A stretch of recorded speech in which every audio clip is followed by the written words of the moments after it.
ठीक है जी, बिस्मिल्लाहिर्रहमानिर्रहीम। अ,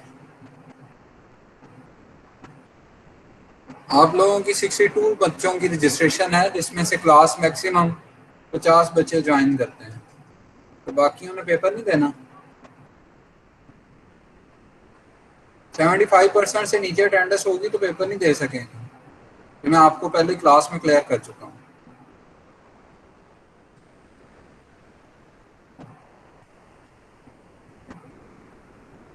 इस बात को जहन में रखें। और आप लोग मेरे ख्याल में लेक्चर सुन नहीं रहे।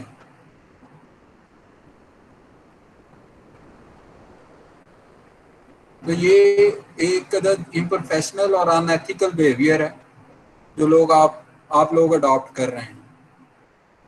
ये अच्छी चीज़ नहीं है।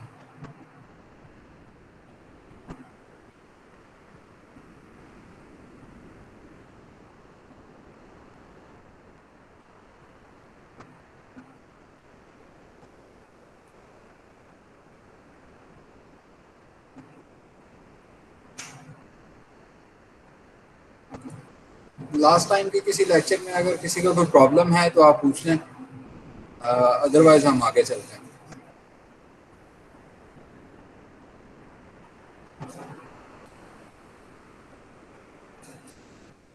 ठीक है जी, हम डिस्कस कर रहे थे सॉफ्टवेयर। और सॉफ्टवेयर में हमने अकाउंटिंग सॉफ्टवेयर के ऊपर लीव किया था लेक्चर को। वहीं से स्टार्ट करेंगे। अकाउंटिंग का सॉफ्टवेयर यूजुअली यूज़ होता है आपके पास। अकाउंटिंग के जो पैरामीटर होते हैं, जैसे आप कैश फ्लो को काउंट कर रहे होते हैं, अकाउंट्स को मैनेज कर रहे होते हैं। अकाउंट्स मैनेजमेंट में क्या होता है, आपके पास पेएबल अकाउंट्स होते हैं और रिसीवेबल अकाउंट्स होते हैं, जिसको आप पुरानी ज़बान में खाता कहते हैं। तो खाते के जो अकाउंट होते हैं उनको आप अकाउंट्स कहते हैं। अकाउंट्स का ये जो आपके पास असिस्ट कर रहे होते हैं सॉफ्टवेयर होते हैं, उनको आप अकाउंटिंग के सॉफ्टवेयर कहते हैं। उसमें आपके पास पे रोल होता है, ट्रायल बैलेंसेज होते हैं, अकाउंट के पेएबल और रिसीवेबल अमाउंट्स होती हैं, और इस तरह के जितने भी बाकी आपके काम होते हैं फाइनेंस से रिलेटेड, वो आपके पास इसमें काउंट होते हैं। ठीक है जी। It function as an accounting information system. तो अकाउंटिंग सॉफ्टवेयर आपके पास अकाउंटिंग इंफॉर्मेशन सिस्टम के तौर पर ट्रीट हो रहा होता है। फीचर्स की अगर बात करें तो इसमें आप अकाउंट रिसीवेबल, आपके पास जहाँ से पैसे आने हों वो आप काउंट कर सकते हैं। अकाउंट पेएबल, कहाँ पे आपने पैसे देने हों वो आप काउंट कर सकते हैं। जनरल लेजर, ये आपके पास अकाउंटिंग की कुछ टर्म्स होती हैं। अगर आप फाइनेंशियल अकाउंटिंग पढ़ें तो उसमें ये आपके पास ये टर्म्स होती हैं। आपके पास लेजर्स बनते हैं, जर्नल्स बनते हैं। और फिर आपने अगर बिलिंग करनी है किसी कंपनी को तो आप किसी वेंडर को बिलिंग करनी है तो आप उसके थ्रू वेंडर को बिलिंग करेंगे। स्टॉक इन्वेंट्रीज को आप मैनेज कर सकते हैं, परचेज ऑर्डर, सेल ऑर्डर, और बुक कीपिंग जो है वो इन्हीं सॉफ्टवेयर के थ्रू होती है। ये सॉफ्टवेयर कौन से सॉफ्टवेयर होते हैं? ये अकाउंटिंग सॉफ्टवेयर होते हैं। अकाउंटिंग सॉफ्टवेयर की जो एग्जांपल्स हैं उनमें माइक्रोसॉफ्ट मनी जो है, ये माइक्रोसॉफ्ट का सॉफ्टवेयर है। इसके अलावा मायोब है, यूएसबी है, सेज है। ये डिफरेंट सॉफ्टवेयर्स हैं। इसके अलावा और बहुत सारे सॉफ्टवेयर्स हैं जो अकाउंटिंग में हेल्प आउट कर रहे होते हैं।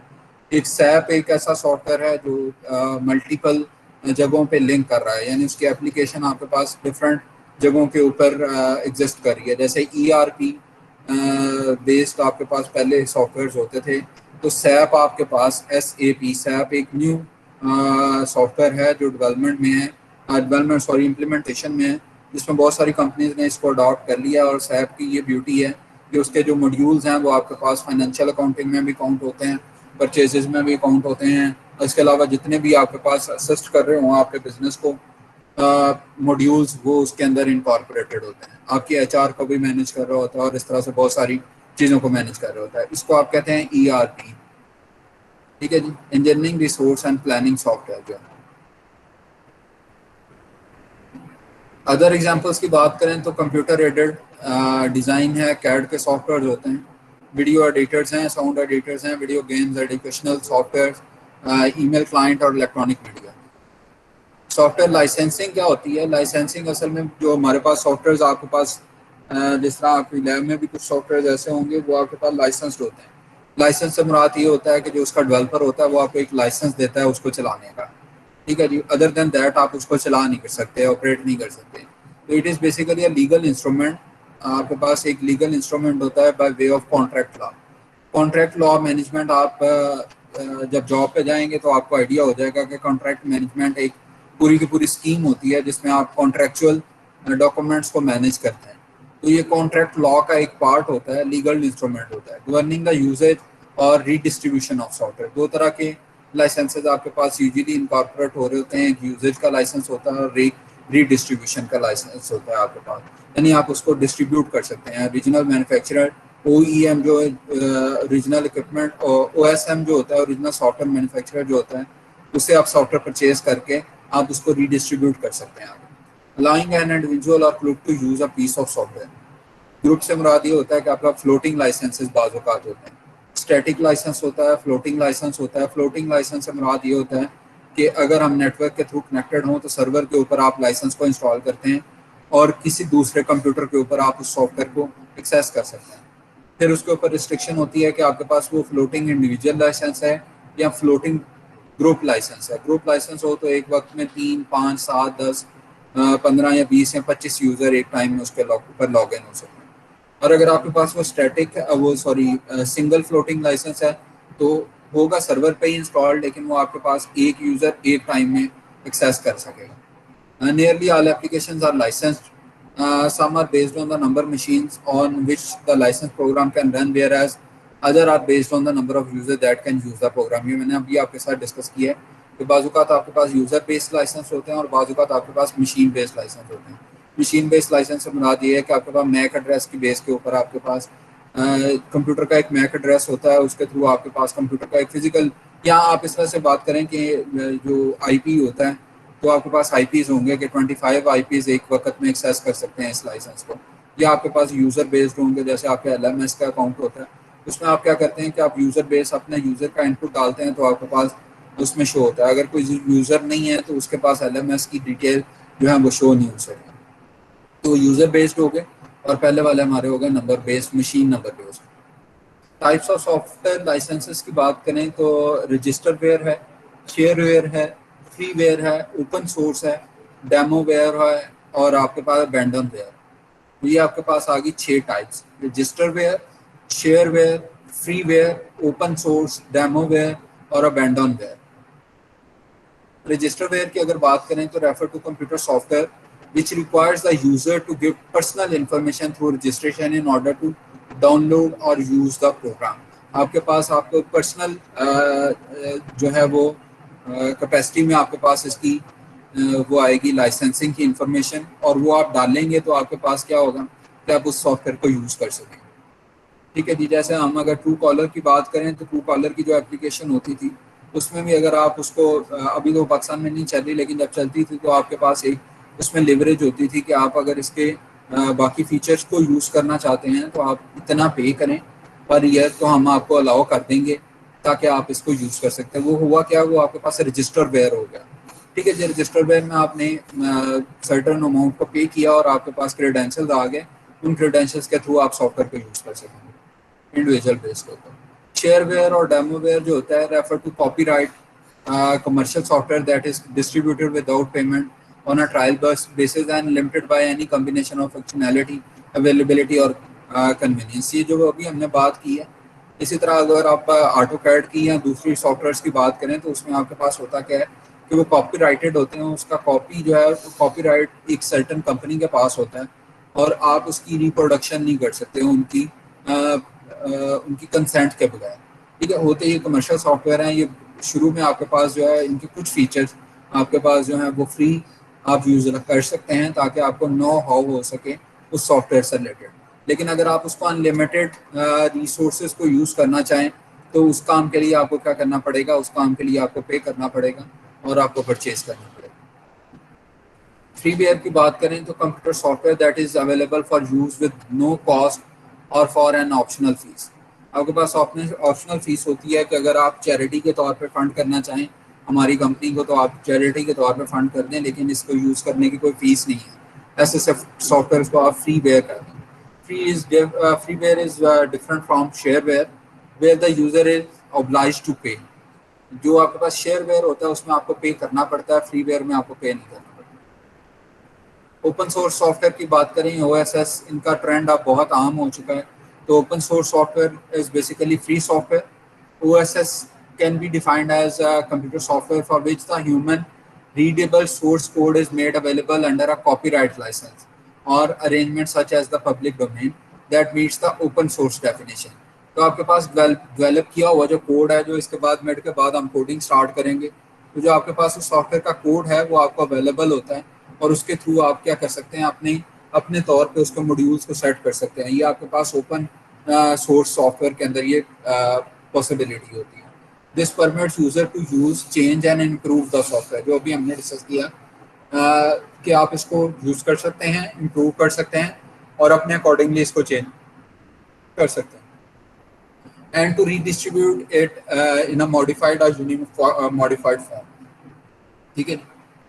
अबैंडन वेयर की अगर बात करें तो अबैंडन वेयर में आपके पास it refers to software that is no longer available for purchase और that is at least a certain amount of years old. Abandon का मतलब होता है तर्क किया हुआ, ठीक है जी, छोड़ा हुआ। तो आपका वो सॉफ्टवेयर जो आपके पास तर्क किया हो या लॉन्ग टाइम से यूजेज में ना हो, वो आपके पास अबैंडन वेयर कहलाता है।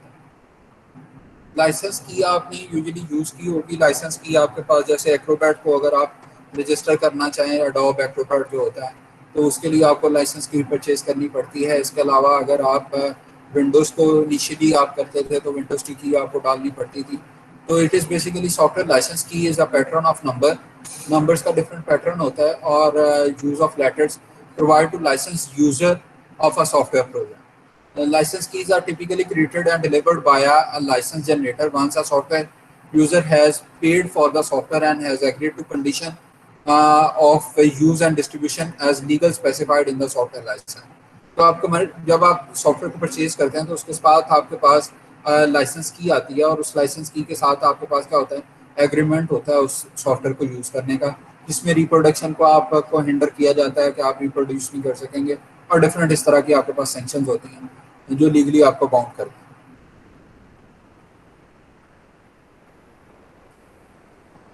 ठीक है जी। लाइसेंस की टाइप इस तरह से होती थी आपके पास। सॉफ्टवेयर प्राइवेसी पायरेसी की अगर बात करें तो the unauthorized copying of software is called software piracy, refer to the ways of obtaining software without the permission of the software holder.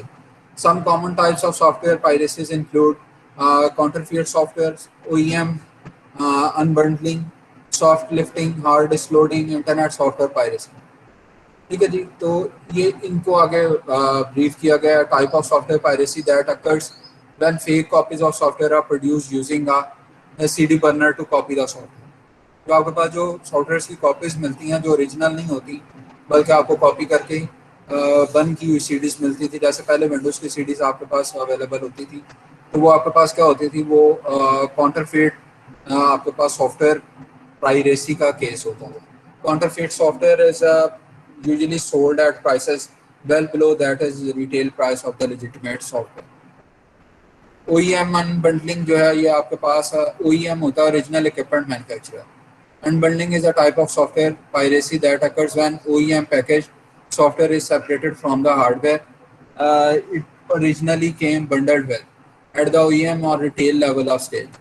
जैसे आपके पास अगर हम बात करें तो कंप्यूटर एडेड मैन्युफैक्चरिंग जो होती है, तो उसकी कैम की आपके पास मशीन्स होती हैं, ठीक है जी, या आप CNC की मशीन जो कंप्यूटर न्यूमेरिक कंट्रोल मशीन्स होती हैं, उसके साथ सॉफ्टवेयर आता है जो उसी के साथ क्या होता है, बंडल्ड हुआ होता है। लेकिन बाज़ औक़ात होता यह है कि उसको आप अनबंडल करके इलीगल तौर पे अनबंडल करके आप उसको क्या करते हैं, OEM अनबंडलिंग के थ्रू आप उसको सेल करना शुरू कर देते हैं। तो ये OEM अनबंडलिंग के अंदर काउंट होता है। उसके बाद सॉफ्ट लिफ्टिंग है, type of software piracy that occurs when users share their software with other users who are not authorized to have access by the end user license agreement. EULA यूला जिसको कहते हैं, इसके through अगर आपके पास किसी और जैसे हम नेटफ्लिक्स की अगर सब्सक्रिप्शन लेते हैं, तो उसमें अगर मैं अपना नेटफ्लिक्स का अकाउंट आपके साथ शेयर कर लेता हूँ जो कि यूज़र आप अलाउ नहीं है उसको यूज़ करना, तो लेकिन आप यूज़ कर रहे होंगे, तो ये सॉफ्ट लिफ्टिंग के अंदर आपके पास काउंट होता है। हार्ड डिस्क लोडिंग की अगर बात करें, type of software piracy that occurs when hardware dealers install N authorised copy of the commercial software onto a computer system. ठीक है जी। अगर आपके पास जो डीलर्स हैं वो अनऑथराइज, जैसे अगर हम कैट के सॉफ्टवेयर की लाइसेंसिंग करेंगे तो पाकिस्तान में मिकात इसको डील कर रहा होता है आपके एनसिस के सॉफ्टवेयर को। एनसिस एक सॉफ्टवेयर है जिसमें मॉडलिंग करते हैं और एनालिसिस परफॉर्म करते हैं। तो मिकात इंटरनेशनल एक पाकिस्तान में ऑर्गेनाइजेशन है जो उसको डील करती है। तो अगर मैं कहा था हमें ऐसी कॉपीज दे दे जो लोकली मैन्युफैक्चर्ड हो, उसी सॉफ्टवेयर की ब्रेक किया हो सॉफ्टवेयर हो और उसको आपने लोकली जो है वो चेंज किया और फॉर्मुलेट किया हो, तो वो आपके पास क्या होगा, वो इस केस में हार्ड डिस्क लोडिंग के केस में आएगा। तो वो आपके सर्वर के ऊपर वो कॉपीज तो इंस्टॉल कर देंगे और चलेंगी भी, लेकिन वो पायरेसी के अकाउंट में आएगा और आपके पास ओरिजिनल सॉफ्टवेयर नहीं होगा। इंटरनेट सॉफ्टवेयर पायरेसी की अगर बात करें, a type of software piracy that occurs when software which is illegally obtained through internet channels, usually through peer-to-peer file sharing system, or downloaded from a pirate websites that make software available for download for free or in exchange for user who upload software। आप usually जो Torrent के through software को download कर रहे होते हैं जिनमें आपके पास क्रैक्ड वर्जन आ रहे होते हैं, ये यूजली इंटरनेट सॉफ्टवेयर पायरेसी में काउंट होता है। ठीक है जी, तो नेक्स्ट हमारे पास है मालवेयर का लेक्चर। मालवेयर का लेक्चर जितना कवर हो जाएगा इस लेक्चर में वो इंक्लूडेड होगा, और इसके बाद मैं आपको रिकॉर्डेड लेक्चर की एक वीडियो भेज दूंगा, वो आप लोग सुन लीजिएगा और उसके बाद मेड का कोर्स जो है वो खत्म हो जाएगा। ठीक है जी, मेड में हमारे पास टोटल 9 लेक्चर्स होंगे, 8वां और 9वां। 8वां मालवेयर से रिलेटेड है और 9वां जो है वो आपके पास रिलेटेड है इंटरनेट से रिलेटेड। तो उसका लेक्चर मैं रिकॉर्ड करके आपको भेज दूंगा। तो अगर मेड ईद के फ़ौरन बाद होते हैं तो मेड में 9 के 9 लेक्चर जो हैं वो आपके इंक्लूडेड हैं। उससे पहले एक क्विज होगा जिसमें आपके बाकी के 5 लेक्चर जो हैं उनसे आपका क्विज वो कंडक्ट किया जाएगा, और वो यूजली मेरे ख्याल में तब तक LMS एक्टिव हो जाएगा, LMS बेस्ड होगा। इसके जो कंटेंट है लेक्चर के, उसमें मालवेयर है, यूज ऑफ मालवेयर है, टाइप्स ऑफ मालवेयर है, how malware spreads, how can you protect computer from your malware symptoms, और एंटी मालवेयर प्रोग्राम, जिसको आप कहते हैं यूजुअली हमारे पास वायरस के नाम से जाना जाता है, उसका मालवेयर ओरिजिनली उसका जो नेम होता है वो मालवेयर होता है। मालवेयर निकला कहाँ से है? मालवेयर दो लफ्ज़ों से मिलकर बना है, मलिशियस सॉफ्टवेयर। ठीक है जी, मलिशियस का मतलब ये होता है जो नुकसानदेह सॉफ्टवेयर आपके पास हों उनको आप मालवेयर के अंदर काउंट करते हैं। सॉफ्टवेयर यूज्ड और created to disrupt computer operation, gather sensitive information और gain access to private computer system. तो आप मालवेयर वो आपके पास असल में सॉफ्टवेयर हैं जिनको आप लॉन्च करते हैं डिफरेंट सिस्टम्स के अंदर, ताकि आप गैदर कर सकें कुछ सेंसिटिव इंफॉर्मेशन को या प्राइवेट कंप्यूटर्स को एक्सेस कर सकें, या फिर आप क्या कर सकें, कुछ ऐसे कंप्यूटर के प्रोग्राम्स जो हैं उनको आप डिस्टर्ब कर सकें, यानी इंटरप्शन उसमें आप क्रिएट कर सकें। It can appear in the form of code, script, active content और other software। तो ये डिफरेंट इसकी टाइप्स हो सकती हैं। कोड्स भी आपके पास हो सकते हैं, स्क्रिप्टेड आपके पास लिखा हुआ भी हो सकता है जिसको आप इंस्टॉल करें तो आपके पास क्या होता है, मालवेयर ऑपरेट करना शुरू कर देता है और रिजल्टेंटली आपके पास उसके कॉन्सिक्वेंसेज आने शुरू हो जाते हैं। एक्टिव कंटेंट होता है या अदर सॉफ्टवेयर के फॉर्म में, सॉफ्टवेयर का आइकन वैसा ही होगा लेकिन असल में वो क्या होगा, वो आपके पास वायरस होगा। Malware is general term used to refer to a variety of form of hostile intrusive. Intrusive ये होता है जो आपके पास मतलब अंदर दाखिल हुआ हो, दाखिल होने वाली चीज़ को इंट्रूसिव कहते हैं। नाक घुसेड़ने वाली, अगर इसका एक्चुअल मीनिंग लें तो नाक घुसेड़ना आपके पास इंट्रूसिव कहते हैं।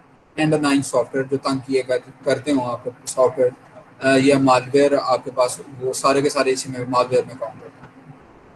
Usage of malware, many early infectious program including the first internet worm were written as experiment or pranks। तो ओरिजिनली आपके पास ये प्रैंक्स के तौर पे, ये एक्सपेरिमेंट के तौर पे क्रिएट किए गए थे, और जब इनको लॉन्च किया गया तो इन्होंने अच्छी खासी डिस्ट्रप्शन की, जिसको लोग मतलब सॉफ्टवेयर डेवलपर्स होते हैं वो यूजुअली आपके पास ये एक आप फन के तौर पे कह लें या प्रैंक्स के तौर पे कह लें लॉन्च किया गया इनिशियली, लेकिन उसके बाद इसको बाकायदा तौर पे इसको बनाया जाता है वायरसेस को, और बहुत सारी इंफॉर्मेशन को गट किया जाता है। बड़ी सीक्रेट इंफॉर्मेशन भी आपके पास इन्हीं सॉफ्टवेयर के थ्रू, जो मॉलवेयर्स होते हैं, मलिशियस सॉफ्टवेयर होते हैं, इन्हीं के थ्रू आप गैदर करते हैं। Today malware is use primarily to steal sensitive personal, financial और business information for the benefits of other. तो अगर आपने पिछले कुछ अर्से में देखा हो तो बाज़ औक़ात आपके पास अटैक हो जाता है डिफरेंट जो आपके पास सर्वर्स हैं या डिफरेंट आपके पास जो सर्च इंजन हैं, इवन उनके भी आपके पास ब्रीचेस हो जाती हैं सिक्योरिटी की, और सिक्योरिटी की जो ब्रीचेस होती हैं वो आपकी लीड करती हैं मालवेयर के अटैक और डाटा की वहाँ से लीकेज स्टार्ट हो जाती है। Malware is sometimes used broadly against government और corporate websites to gather guarded information or to disrupt their operations in general. जैसे वेबसाइट्स भी आपकी हैक हो जाती हैं यूजुअली, ठीक है जी। यूनिवर्सिटी की वेबसाइट को भी एक दफ़ा हैक करने की कोशिश की गई थी। तो इस तरह के डिफरेंट आपके पास ये मालवेयर जो आपके पास स्क्रिप्टेड हैं या कोड्स के थ्रू हैं या सॉफ्टवेयर के थ्रू हैं, उन मिलिशियस सॉफ्टवेयर के थ्रू आप क्या कर रहे होते हैं, आप इस तरह के काम कर रहे होते हैं। However malware is often used against individuals to gain personal information such as social security numbers, bank और credit card number and so on, ठीक है। टाइप्स ऑफ मालवेयर की बात करें तो वायरसेस हैं, ट्रोजन हॉर्सेस हैं, वॉर्म्स हैं, स्पाईवेयर हैं, ज़ॉम्बीज हैं, फिशिंग्स हैं, आपके पास स्पैम है, एडवेयर है, रैंसमवेयर, ठीक है जी। इनमें अगर सबसे पहले वाला जो वायरस है इसी को आज डिस्कस करेंगे, बाकी आपको रिकॉर्डेड लेक्चर मिल जाएगा तो उसके अंदर ये सारी चीज़ें इनकॉर्पोरेटेड होंगी, वो आप लोग सुन लीजिएगा। उसमें कोई प्रॉब्लम होगी तो हम सेशन एक करके उसको सॉल्व कर लेंगे। वायरसेस बेसिकली क्या होते हैं, program or a piece of code.